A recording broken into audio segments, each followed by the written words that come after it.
தேவையான பாகங்களை தயாரிச்சு கொடுக்கக்கூடிய நிறுவனங்கள் இருக்கு இல்லையா, அந்த நிறுவனங்கள் வந்து இந்தியாவில் சில கம்பெனிஸ் இருக்கு. அதுல முக்கியமான கம்பெனிஸ் தான் ஏரோஸ்பேஸ் அண்ட் டிஃபென்ஸ் எடுத்துக்கிட்டீங்கன்னா அது 204 கோடியில இருந்து 273 கோடியா இதே பீரியட்ல இன்க்ரீஸ் ஆயிருக்கு. 34% growth. 18% ஏரோஸ்பேஸ் அண்ட் டிஃபென்ஸ் மட்டுமே வந்துருக்கு லாஸ்ட் இயர்ல. இப்போ இந்த கம்பெனியோட ப்ராடக்ட் அப்படின்னு பாத்தீங்கன்னா ஏரோஸ்பேஸ்க்கு actuator assemblies and hydraulic system components கொடுக்கக்கூடிய கம்பெனி. அதுக்கப்புறம் flight control and landing gear system கொடுக்குற company.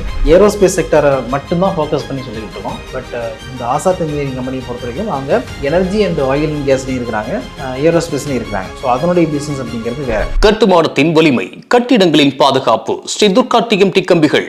PVR garden signature living T Nagar இப்போ திருவள்ளூருக்கு வந்தாச்சு. Near D mart on new bypass road, Tiruvallur நகராட்சிக்குட்பட்டது. பிளாட் 20 லட்சம் முதல். கான்டாக்ட் 9955518814.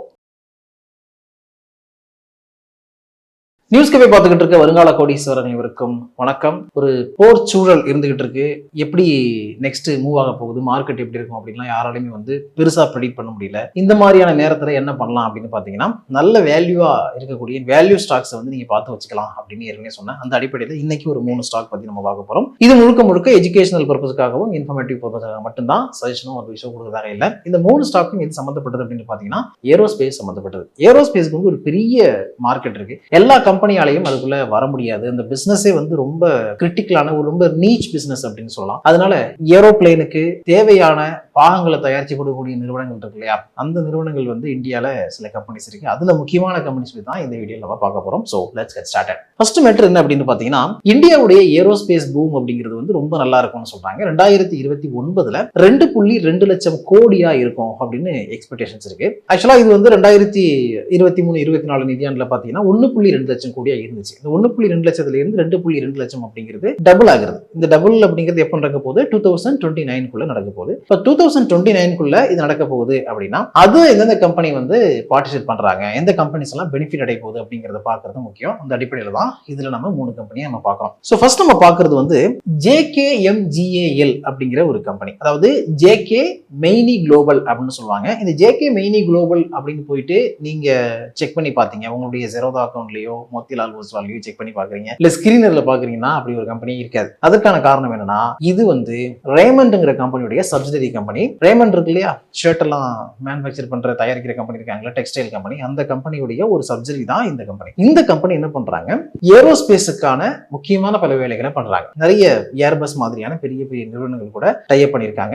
அவங்களுக்கு தேவையான பாகங்களை தயாரிச்சு கொடுக்குறாங்க. சோ என்னென்ன பண்றாங்கன்னு பாத்தீங்கன்னா, டர்பைன் வேன்ஸ், அதுக்கப்புறமா housing assembly, fuel system cylinder, stator blade, TGB mount, tail rod assembly, manifold, TIR holder அப்படின்னு நிறைய இருக்கு. இந்த கம்பெனியை பொறுத்த வரைக்கும் 2 டிவிஷன் இருக்கு, ஏரோஸ்பேஸ் அண்ட் டிஃபென்ஸ் பிசினஸ் அப்படின்னு சொல்லலாம். இதுக்குள்ள வந்து பிரிசிஷன் மேனுஃபேக்சரிங் வருது. குளோபல் ஏர்கிராஃப்ட் சேல்ஸ் பாத்தீங்கன்னா 2020ல $210 பில்லியன் இருக்குன்னு சொல்றாங்க. 4.3% CAGR growth இருக்கும் அப்படின்னு சொல்றாங்க. அதுல ஆசியா பெசிபிக் தான் டாமினேட் பண்ணக்கூடியதா இருக்கும். அடுத்தது aircraft engine and other OEM market எடுத்துக்கிட்டீங்கன்னா அதனுடைய CAGR growth 9% and 6% இருக்கும் அப்படின்னு சொல்றாங்க. அதே மாதிரி குளோபல் ஏரோஸ்பேஸ் காம்போனன்ட்ஸ்க்கான மார்க்கெட் அப்படின்னு பார்க்கும்போது $132 பில்லியன் இருக்கும். 10% CAGR இருக்கும் அப்படின்னு சொல்றாங்க. இப்போ இந்த கம்பெனியை வந்து இந்த டிவிஷனை பொறுத்தவரைக்கும் 2ஆ பிரிக்கலாம்னு சொன்னேன். ஒன்னு ஏரோஸ்பேஸ் அண்ட் டிஃபென்ஸ், 2வது precision technology and auto components அப்படின்னு பிரிக்கலாம். இப்போ precision technology and auto components எடுத்துக்கிட்டீங்கன்னா 2025 9 months ரெவன்யூ எவ்வளவுன்னு பாத்தீங்கன்னா 1091 கோடியா இருந்திருக்கு. அது 2026ல 1225 கோடியா இன்க்ரீஸ் ஆயிருக்கு. ஸோ 12% இதுல இயர் ஆன் இயர் growth இருக்கு. அடுத்தது ஏரோஸ்பேஸ் அண்ட் டிஃபென்ஸ் எடுத்துக்கிட்டீங்கன்னா அது 204 கோடியில இருந்து 273 கோடியா இதே பீரியட்ல இன்க்ரீஸ் ஆயிருக்கு. 34% இதுல growth இருக்கு. அதே மாதிரி 2025 Q3ல வந்து precision technology and auto components உடைய பிசினஸ்ங்கிறது 363 கோடியா இருந்து இப்போ அது 417 கோடியா இன்க்ரீஸ் ஆயிருக்கு. 15% grow ஆயிருக்கு. ஏரோஸ்பேஸ் டிஃபென்ஸ் எடுத்துக்கிட்டீங்கன்னா 70 கோடியில இருந்து 105 கோடியா உயர்ந்திருக்கு. 49% இன்க்ரீஸ் ஆயிருக்கு. இது வரைக்கும் வந்து 25 குளோபல் கிளைண்ட்ஸுக்கு 1200க்கும் மேற்பட்ட பிரிசிஷன் ஏரோ இன்ஜினை மேனுஃபேக்சர் பண்ணி கொடுத்திருக்காங்க இந்த கம்பெனி. 2 decades-ஆ இந்த பிசினஸ் இருக்கிற ஒரு கம்பெனி இது. அண்ட் இவங்களுடைய ஜியோகிராபிக்கல் வைஸ் ஸ்பிளிட் எப்படி இருக்குன்னு பாத்தீங்கன்னா யூரோப் தான் மேஜரா இருக்கு. அதாவது 60% யூரோப் தான் எக்ஸ்போர்ட் பண்றாங்க, யூஎஸ்க்கு 21% பண்றாங்க. அடுத்தது லாட்டின் அமெரிக்காவுக்கு 1%, ஏசியன் மார்க்கெட்டுக்கு 1% இருக்கு. அடுத்து நம்ம பார்க்கறது சன்சேரா இன்ஜினியரிங் அப்படிங்கிற கம்பெனி. இந்த கம்பெனி வந்து ஒரு ஆட்டோ ஆன்சிலரி கம்பெனி. இவங்க ஆட்டோமேட்டிவ் நான் ஆட்டோமேட்டிவ் 2 செக்டார்லயுமே இருக்கிறாங்க. ஸோ ஆட்டோமேட்டிவ்னு பார்த்தீங்கன்னா 2 வீலர், அதுக்கப்புறம் வந்து 2 வீலர் இவி, பேசஞ்சர் வெஹிக்கிள், 4 வீலர், 4 வீலர்ல இவி, ஹைபிரிட் வெஹிக்கிள், அதுக்கப்புறம் கமர்ஷியல் வெஹிக்கிள் அப்படின்னு எல்லாத்துக்குமே இவங்களுடைய சப்போர்ட் தேவை. அதுக்கப்புறம் ஃபிங்கர் ஃபாலோவர்ஸ், டிரான்ஸ்மிஷன் பார்ட்னு பார்த்தீங்கன்னா இந்த கியர் ஷிஃப்ட் ஃபோர்க்கு, பேலன்சஸ் ஷாஃப்ட், அதுக்கப்புறம் சஸ்பென்ஷன் அண்ட் ஸ்டியரிங் பார்ட்ஸ் எல்லாம் தயாரிக்கிறாங்க. அசம்பிளி காம்பவுண்ட்ஸும் தயாரிக்கிறாங்க. அவங்களுடைய வெப்சைட்டை செக் பண்ணி பாருங்க, நிறைய விஷயங்கள் உங்களுக்கு டீட்டெயிலாக கிடைக்கும். ஸோ இந்த கம்பெனியை வந்து ஒரு ஏடிஎஸ் அப்படின்னு சொல்லுவாங்க. ஏடிஎஸ்னா ஏரோஸ்பேஸ் டிஃபென்ஸ் அண்ட் செமிகண்டக்டர் அப்படிங்கிறது தான். ஸோ இந்தியாவை பொறுத்த வரைக்கும் இவங்களுடைய பிளான்ட் வந்து பெங்களூர்ல இருக்கு, தும்கூர்ல இருக்கு, புனே, குஜராத், அதுக்கப்புறம் வந்து மனேசர், பட்னாகர்லாம் இருக்கு. இதுல பெங்களூர்ல மட்டுமே 9 யூனிட் வச்சிருக்காங்க. அடுத்தது ஸ்வீடன்ல இருக்கு, இட்டாலியில இருக்கு, அதுக்கப்புறம் அமெரிக்கால இருக்கு. ஸோ இந்த கம்பெனியுடைய ஏர்பஸ் டிஃபென்ஸ் அண்ட் ஸ்பேஸ் மட்டுமே 160 கோடிக்கான ப்ராஜெக்ட். இது வந்து ஒரு லாங் டேர்ம் கான்ட்ராக்ட், முக்கியமான ஒரு கான்ட்ராக்டர் ஏர்பஸ் கூட போட்டிருக்காங்க. அடுத்தது ஏர்பஸ் வந்து airborne intensive care transport module அப்படிங்கிற ஒண்ண கொண்டு வர்றாங்க. அதுக்காக இது என்ன அப்படின்னு பாத்தீங்கன்னா ஏரோமெடிக்கல் எவாக்குவேஷன் சிஸ்டம், அதாவது லைட் அண்ட் மீடியம் கேட்டகரியில ஏர்கிராஃப்ட் வந்து தயாரிக்கிறாங்க. இதுக்காக நிறைய சப்போர்ட் பண்றதுக்கு சன்சேரா கம்பெனி வந்து டைப் பண்ணிருக்காங்க. அண்ட் இதுல இன்னொரு முக்கியமான விஷயம் பாத்தீங்கன்னா இந்த ஏர்பஸ் உடைய இந்த ப்ராஜெக்ட்டுக்கு செலக்ட் ஆயிருக்கிற ஒரே ஒரு இந்தியன் கம்பெனி சன்சேரா தான். ஸோ இந்த கம்பெனியுடைய டோட்டல் ஆர்டர் பாத்தீங்கன்னா, அதாவது எல்லா செக்மெண்ட்டும் சேர்த்து 3800 கோடி அந்த ரேஞ்சில் இருக்கு. ஒவ்வொரு வருஷமும் வந்து இவங்களுடைய ரெவன்யூ டார்கெட் அப்படிங்கிறத ப்ராப்பரா இன்க்ரீஸ் பண்ணிட்டே போயிட்டு இருக்காங்க. அதனால சன்சேராங்கிறது ஒரு முக்கியமான கம்பெனி. பட் இப்போதைக்கு ஹை வேல்யூஷன்ல இருக்கு. நம்ம ஃபண்டமெண்டல்ஸ் கொஞ்சம் லேட்டா பார்ப்போம். அடுத்த கம்பெனி எது அப்படின்னு பாத்தீங்கன்னா Azad engineering. Azad engineering company வந்து ரொம்ப பாப்புலரா பேசப்பட்ட ஒரு கம்பெனி. அதற்கான காரணம் என்ன, இந்த கம்பெனில 5 கோடி ரூபாய்க்கு மேல சச்சின் டெண்டுல்கர் இன்வெஸ்ட் பண்ணார். அது ஐபிஓ வந்தப்போ, ஐபிஓ வந்ததுக்கு அப்புறம் ஐபிஓல ஒரு இன்வெஸ்ட் பண்ணி அதுக்கப்புறம் வந்து மிகப்பெரிய ஒரு மல்டிபேக்கரா அவருக்கு அது மாறிடுச்சு. இன்னும் அவர் வந்து எக்ஸிட் ஆகலைன்னு நினைக்கிறேன். நிறைய நல்ல இன்வெஸ்ட்மெண்ட், அது வந்து சூப்பரா மல்டிபேக்கர் ஆச்சு. நான் அப்ளை பண்ணேன், பட் எனக்கு அது கிடைக்கல. சச்சின் கிடைச்சிச்சு. ஓகேவா? ஸோ நிறைய பேருக்கு வந்து ஆசாத் இன்ஜினியரிங் ஐபிஓ அப்ளை பண்ணிருப்பீங்க, கிடைச்சிருக்கலாம், கிடைக்காமலும் போயிருக்கலாம். உங்களுக்கு கிடைச்சிருந்துச்சுன்னா வாழ்த்துக்கள். ஸோ ஆசாத் இன்ஜினியரிங் பொறுத்த வரைக்கும் இந்த கம்பெனி வந்து ஒரு actuator assemblies and hydraulic system components கொடுக்கக்கூடிய கம்பெனி. அதுக்கப்புறம் flight control and landing gear system கொடுக்குற கம்பெனி. 2025ல 18% இவங்களுடைய ரெவன்யூ growth இருந்திருக்கு. ஸோ இந்த கம்பெனியுடைய ரெவன்யூல கிட்டத்தட்ட 18% ஏரோஸ்பேஸ் அண்ட் டிஃபென்ஸ் மட்டுமே வந்திருக்கு லாஸ்ட் இயர்ல. இப்போ இந்த கம்பெனியுடைய ப்ராடக்ட் அப்படின்னு பாத்தீங்கன்னா ஏரோஸ்பேஸ்க்கு அவுட்டர் ஸ்ட்ரக்சர், அதாவது ஃபியூல் ஸ்டேஜ், விங்ஸ், அதுக்கப்புறம் லேண்டிங் கியர் இதெல்லாம் பண்றாங்க.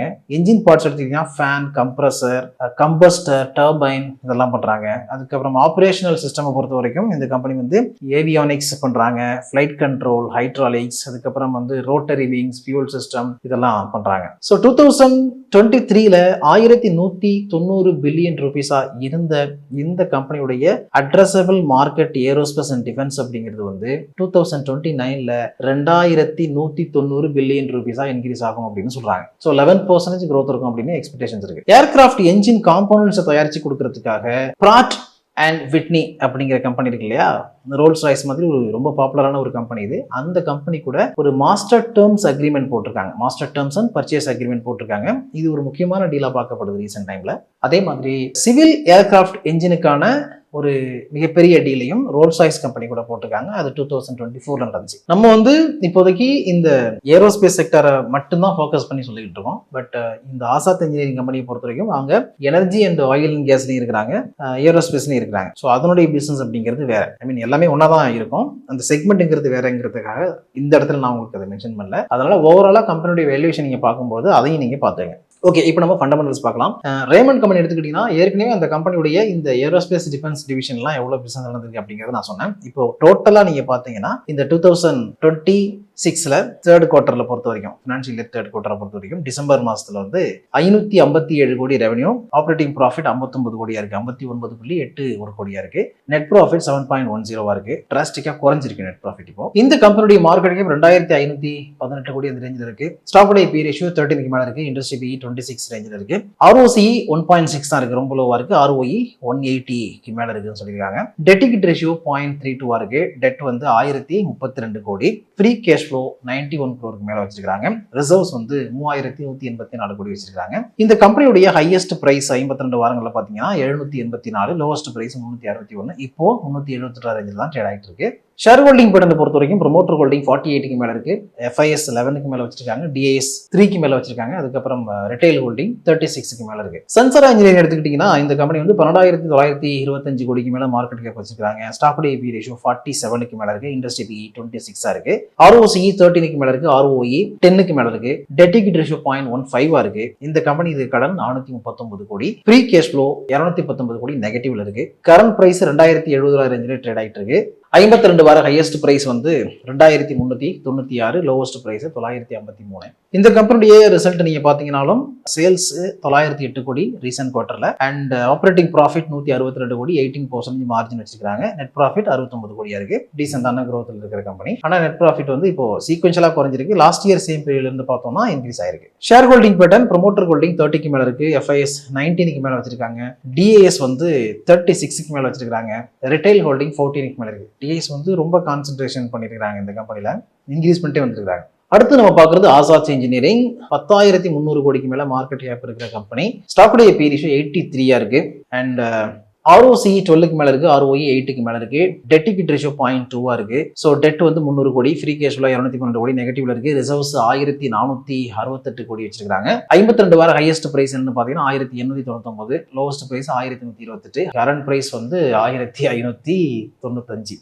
ரிசல்ட் எப்படி இருக்குன்னா Q3ல 156 கோடி ரெவன்யூ, 60 கோடி ஆப்பரேட்டிங் ப்ராஃபிட், 39% மார்ஜின் வந்து நல்லாவே இருக்கு. அடுத்தது நெட் ப்ராஃபிட் 34 கோடியா இருக்கு.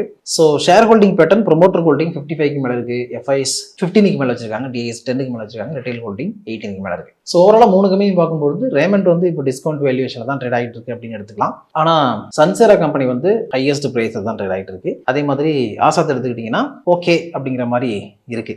ஸோ இதோட இந்த வீடியோ வைண்ட் பண்ணிப்போம். இதில் நான் ஷேர் பண்ணது எல்லாமே உங்களுக்கு எஜுகேஷனல் பர்பஸுக்காகவும் இன்ஃபர்மேட்டிவ் பர்பஸுக்காக மட்டும்தான், சஜஷனோ அட்வைஸோ கொடுக்குறதாக இல்லை. அதனால மென்ஷன் பண்ணியிருக்க இந்த 3 ஸ்டாக்லையும் நீங்கள் இன்வெஸ்ட்மெண்ட் எடுக்கணும் அப்படின்னு நினைச்சீங்கன்னா உங்களுக்கு நல்லா தெரிஞ்ச செபி ரெஜிஸ்டர்ட் அட்வைசரை கேட்டுக்கிட்டு நீங்களும் ஓன் ரிசர்ச் பண்ணிட்டு அதுக்கப்புறம் வாங்க. இதே மாதிரி அடுத்த ஒரு நல்ல வீடியோ மீட் பண்ணும். அது வரைக்கும் உங்களை நீங்கள் பத்திரமா பார்த்தீங்க.